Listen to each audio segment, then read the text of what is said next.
Bonjour toi.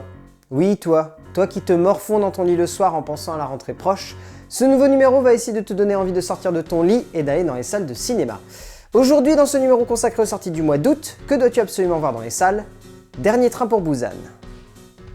On a vu un paquet de blockbusters défiler durant cet été dans les salles de cinéma, certains cherchant à nous surprendre, d'autres cherchant à nous entraîner dans des univers divers et variés, et d'autres cherchant simplement à nous divertir. Mais tout récemment, un film a remis en cause tous ces longs métrages, un film violent, extraordinaire, magnifique et imposant de par son ambition, apportant une pierre angulaire au cinéma d'action, au cinéma de genre et au cinéma populaire surtout, se lançant comme défi de jouer sur les plates-bandes du cinéma d'horreur, du cinéma d'action et du cinéma de divertissement américain. Sangoyeon, après un passage remarqué dans le monde de l'animation, s'offre ici un plaisir de cinéma fou. En allumant les codes du genre et en apportant un aspect humaniste et politique rare à une œuvre de ce style, il renoue avec les maîtres du zombie.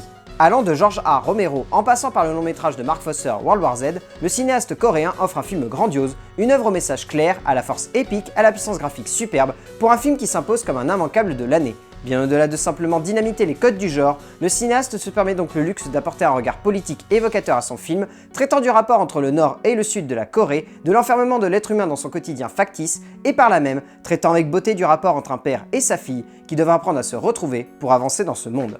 On aurait pu imaginer le pire, allant du nanar zombiesque en passant par le faux divertissement d'auteur, mais Yeon dépasse cela pour offrir un film emblématique de notre époque, dépassant toutes les productions américaines de divertissement sorties durant cet été. C'est cela qui rend l'œuvre importante, pas uniquement son style ou son geste cinématographique, mais également l'intention qui se dégage de l'œuvre, cette envie d'aller plus loin que ce que l'on pouvait attendre du film et de ce que le cinéaste aurait pu se limiter à nous offrir finalement.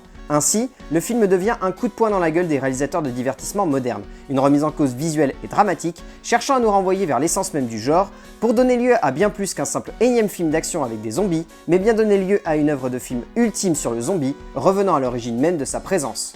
Vous l'aurez compris donc, foncez voir Dernier train pour Busan. C'est un immanquable de l'été, le seul et unique blockbuster qu'il faut aller voir en salle, le seul film qui vaille le coup dans ce monde où le divertissement populaire a un goût d'inachevé ou de périmé.